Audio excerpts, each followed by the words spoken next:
Shalom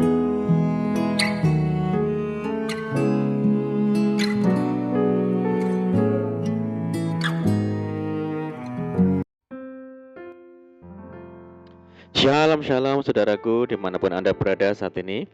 Saya menyapa saudara yang ada di Indonesia dari Sabang sampai Merauke, dari Miangas sampai Pulau Rote, dan saudara yang ada di Malaysia, di Taiwan, di Kamboja, di Hong Kong, Rusia, dan Amerika Serikat. Senang berjumpa kembali, menjumpai saudara semua. Saya percaya kita semua tetap dalam kasih dan perlindungan Tuhan kita, Yesus Kristus. Haleluya. Selamat datang kembali di channel Pokok Anggur bersama saya, Yosia Krispianto. Mari saudara, sebelum kita bersama-sama untuk merenungkan firman Tuhan, mari kita terlebih dahulu kita akan bersatu di dalam doa. Bapa di dalam surga, Bapa yang baik, Bapa di dalam nama Tuhan Yesus, kami bersyukur buat segala kebaikan Tuhan hari ini. Terima kasih buat penyertaan Tuhan bagi kami hari ini. Dan saatnya kami rindu Tuhan untuk merenungkan firman Tuhan. Ajar kami Tuhan untuk mengerti dan memahami segala kehendak Tuhan bagi kami. Mari Tuhan buka rahasia firman-Mu saat ini dan terangi hati kami dengan firman Tuhan. Terima kasih Tuhan, ini doa kami hanya di dalam nama Tuhan Yesus kami berdoa. Amin, puji Tuhan. Baik saudaraku, kita akan membaca bersama di dalam Mazmur pasal 139 ayat yang ke-1. Tuhan, Engkau menyelidiki dan mengenal aku. Puji Tuhan. Saudaraku, mungkin kita pernah merasakan hidup dalam kesendirian. Kita merasa orang lain tidak peduli dengan keadaan kita. Bahkan orang terdekat pun sepertinya tidak peduli dengan kita dan sibuk dengan urusannya sendiri. Mungkin orang tua terlalu memaksakan kehendak kepada anak-anak tanpa tahu masalah dan isi hati anak-anak. Suami yang sibuk dengan pekerjaan dan bisnis sehingga kurang peduli dengan istri. Istri yang asik dengan dunianya sendiri dan kurang memperhatikan suami dan sebagainya.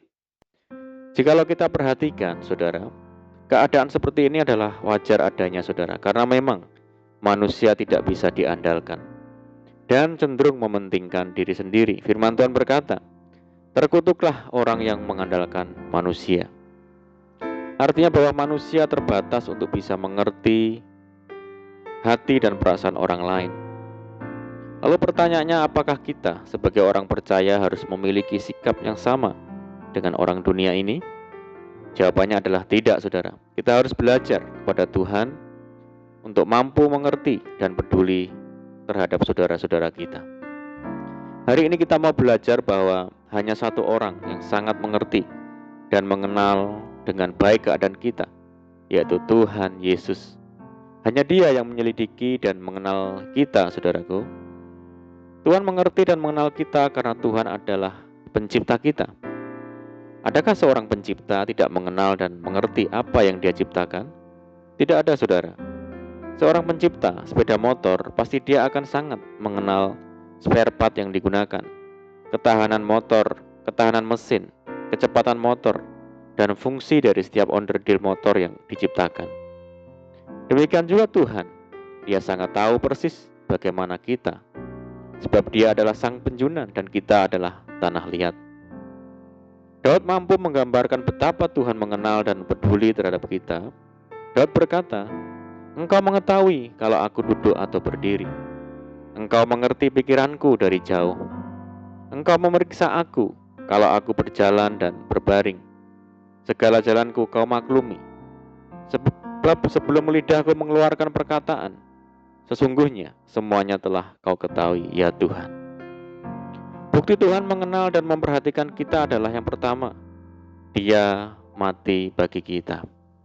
Firman Tuhan berkata, karena begitu besar kasih Allah akan dunia ini, sehingga Ia telah mengaruniakan anaknya yang tunggal, supaya setiap orang yang percaya kepadanya tidak binasa, melainkan beroleh hidup yang kekal. Saudaraku, hal ini membuktikan bahwa Tuhan sangat peduli dengan kita, sehingga Dia memberikan nyawanya ganti kita. Yang kedua adalah Tuhan yang memelihara kita. Firman-Nya berkata, bukankah burung pipit dijual 5 ekor 2 duit? Sungguh pun demikian, tidak seekor pun daripadanya yang dilupakan Allah. Bahkan rambut kepalamu pun terhitung semuanya. Karena itu, jangan takut karena kamu lebih berharga daripada banyak burung pipit. Bukti Tuhan mengenal dan memperhatikan kita yang ketiga adalah Tuhan yang menyertai kita. Firman Tuhan berkata, sebab Tuhan Dia sendiri akan berjalan di depanmu. Dia sendiri akan menyertai engkau. Dia tidak akan membiarkan engkau dan tidak akan meninggalkan engkau. Janganlah takut dan janganlah patah hati. Saudaraku, semua hal ini membuktikan bahwa Tuhan sangat mengenal kita, dan bentuk perhatiannya Dia buktikan lewat pengorbanannya, pemeliharaannya, dan penyertaannya setiap hari kepada kita. Pertanyaannya adalah, apakah kita masih merasa sendirian dan bergumul sendiri apabila melihat kebenaran ini, saudaraku? Bagi orang percaya yang mengerti, dia tidak akan bergumul sendiri. Dia tahu bahwa ada Tuhan yang selalu di pihak kita. Firman Tuhan berkata, jika Allah di pihak kita, siapakah yang akan melawan kita? Hal ini jelas bahwa tidak ada alasan lagi bagi kita untuk bergumul sendiri, sebab ada Tuhan yang selalu ada bagi kita. Manusia boleh mengecewakan, saudara kita boleh mengecewakan, orang tua bisa mengecewakan, anak-anak bisa mengecewakan, tetapi Tuhan tidak akan pernah mengecewakan kita. Oleh karena itu, saudaraku, kita jangan merasa bergumul sendiri, sebab ada Tuhan yang selalu ada dan mengerti akan hidup kita.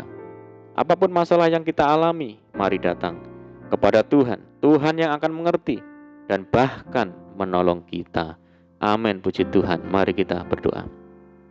Bapa di surga, Bapa yang baik, Bapa di dalam nama Tuhan Yesus, terima kasih buat firman-Mu saat ini ya Tuhan. Ajar kami untuk menyadari bahwa Tuhan yang senantiasa ada bagi kami, tidak membiarkan kami sendirian. Tuhan yang mengenal kami, Tuhan yang mengerti kami. Terima kasih Tuhan. Saat ini kami berdoa bagi saudara kami semua yang mendengar program ini, yang di Indonesia, dari Sabang sampai Merauke, di Malaysia, di Taiwan, di Hong Kong, Kamboja, Rusia, Amerika Serikat, dan dimanapun mereka berada. Yang sakit Tuhan sembuhkan di dalam nama Tuhan Yesus. Yang hidup dalam tekanan, kesulitan, pergumulan, mari Tuhan tolong mereka, bebaskan mereka, berkati dan pulihkan hidup mereka, serta buka jalan di dalam nama Tuhan Yesus. Tuhan memberkati mereka dalam rumah tangga, pekerjaan, bisnis, pendidikan, dan apapun yang dikerjakan.